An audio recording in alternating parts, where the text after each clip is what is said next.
American beverage maker Pepsi is shutting down its manufacturing facility on a big group of people just thrown out. Your service, nothing. So about 150 workers will be out of a job come the new year after PepsiCo announced production operations will end. I've never seen something like this. A big company acting this way is deplorable. California's governor is scrambling as PepsiCo shuts down its final plant in the state. When a company that's been operating for generations pulls the plug overnight, wiping out hundreds of union jobs without warning, it exposes how fragile the state's economic control really is. PepsiCo has confirmed multiple plant closures as part of a nationwide restructuring driven by falling snack demand, rising costs, and aggressive corporate consolidation. The Pepsi plant has been here, since I was a child. And I know that they have been big sponsors in the community over the years. They have sponsored those little league teams. Thursday, employees arrived to work to find out that history will be ending soon. PepsiCo closed long operating plants with immediate effect, catching workers off guard as they arrived for normal shifts and were told within minutes that operations were permanently ending. These facilities had been running for decades and were deeply tied to local economies, making the sudden closures especially disruptive. The second shift of workers got the news. I have a daughter in school, I have a house, come on, y'all can't do people like that. Y'all a big company. At least give us a heads up. Employees who were working at the end of the week found themselves unemployed by the next, with no advance notice and no opportunity to prepare. The speed of the shutdowns matters because it shows how quickly a major corporation can erase stable, long-term jobs through a single internal decision. Today, workers were notified when they arrived to work they would be off the job as of today, but get pay and benefits for 60 days. When closures happen this fast, the impact goes beyond workers. Cities lose employers overnight, and state leadership is left reacting after the damage is already done, exposing how little control governments have once corporate decisions are finalized. Everybody doesn't know how they're going to take care of their kids. They don't know how they're going to put the kids through school and stuff like that. So it's a shock to everybody. Right now, I'm still in shock. What makes these shutdowns alarming is that they are not isolated to one city or one bad facility. PepsiCo has confirmed multiple plant closures and production shutdowns across California, Florida, New York, and Illinois, signaling a coordinated pullback rather than a local failure. Several of these sites were long-standing operations, some running for more than half a century, and in multiple cases, manufacturing was eliminated entirely while limited warehouse or distribution functions remained. That pattern matters because it shows PepsiCo shrinking its U.S. manufacturing footprint by design, not reacting to a single problem. Today, a Pepsi bottling plant that has been in Chicago for decades closed unexpectedly.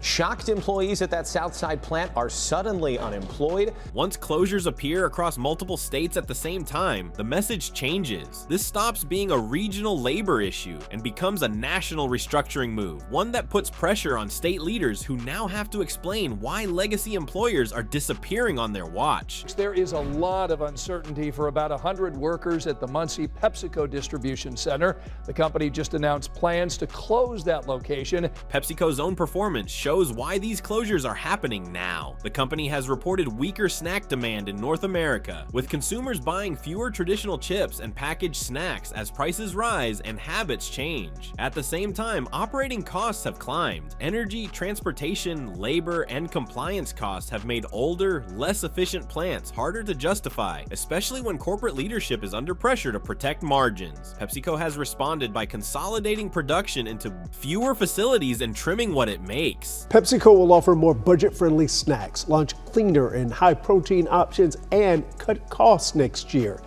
To do so, it plans to close some plants and trim about 20% of its products. This is not a short-term pause. PepsiCo has signaled a broader reset by planning to cut nearly 20% of its U.S. product lineup by 2026, showing that these shutdowns are tied to a long-term restructuring strategy, not a temporary slowdown. These closures didn't happen in a vacuum. PepsiCo has been under sustained pressure from large investors, including activist funds, to cut costs, streamline operations, and improve returns as growth slows. close. The company has been coming under pressure from investor Elliott Management and just rolled out a new plan to boost profits. That pressure changes how decisions are made. Instead of gradual adjustments, companies move fast, shut underperforming assets, and prioritize financial efficiency over workforce stability. Speed becomes a feature, not a mistake. When investor demands set the timeline, communities and workers are no longer part of the equation. The result is abrupt shutdowns that satisfy shareholders while leaving cities and state leaders scrambling to manage the fallout. Yeah, they were ready to go to work, Alex. They found out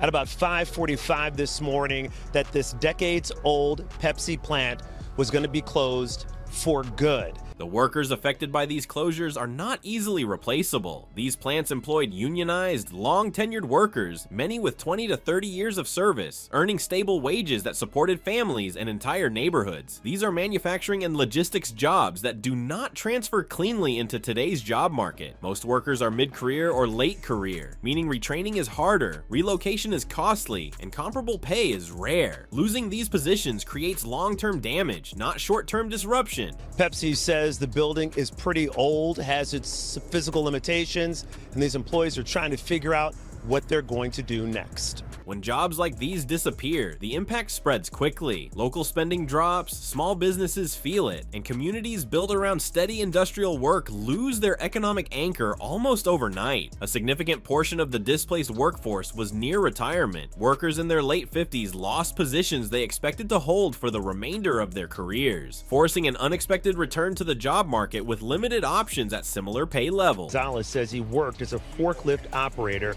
at this back-of-the-yards Pepsi plant. But Gonzalez and several other employees were told this morning that the plant was shutting down.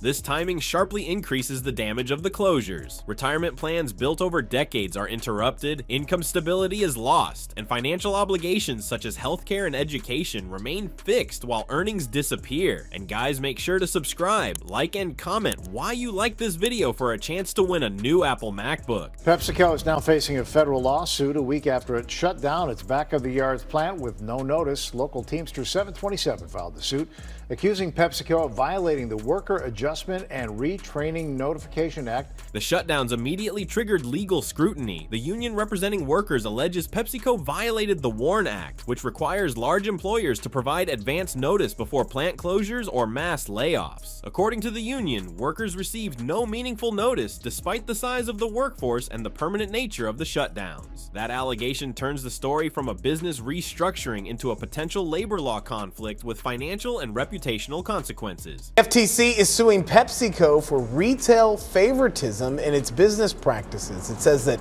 Pepsi is engaged in illegal price discrimination that favors at least one unnamed major business.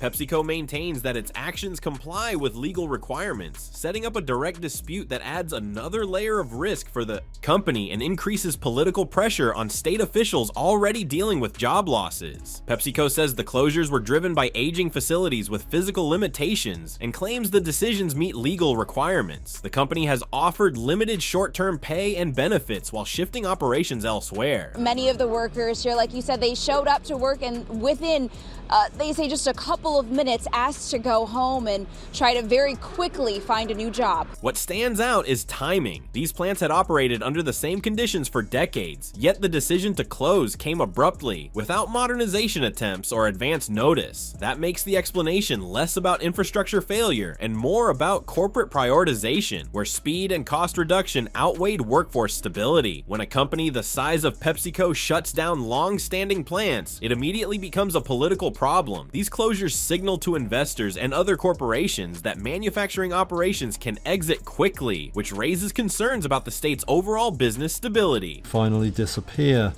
PepsiCo says it has stopped making Pepsi, 7-Up, and Mountain Dew in the country. For a governor, the risk is momentum. One high-profile exit increases the likelihood that other manufacturers reassess their footprint, creating fear of a wider pullback that state leadership cannot easily stop or reverse. That threat forces officials into reaction mode rather than prevention. The pressure intensifies because the jobs lost are unionized, long-term positions tied directly to the state's working-class base. Once those disappear, economic damage and political fallout arrive together, leaving little room for control or delay.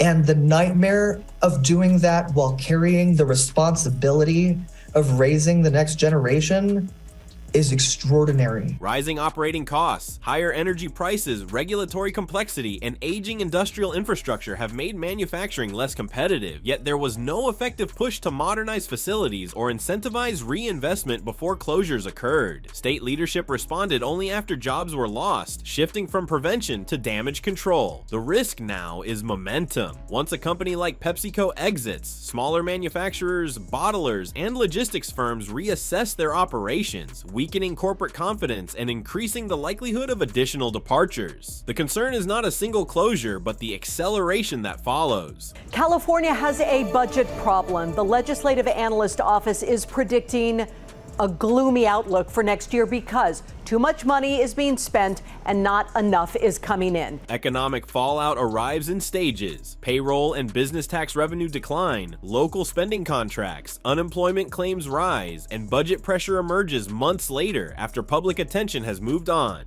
These shutdowns expose limited government leverage. There were no early warning mechanisms, no ability to delay or reshape corporate decisions, and no tools to intervene before closures were finalized, leaving governance reactive rather than strategic. The situation remains unresolved. Union negotiations over severance, relocation, and early retirement continue. Legal challenges remain active, and political pressure is still building as the long-term impact unfolds. We need to blur here, but the places where it says Detroit here blur Cincinnati.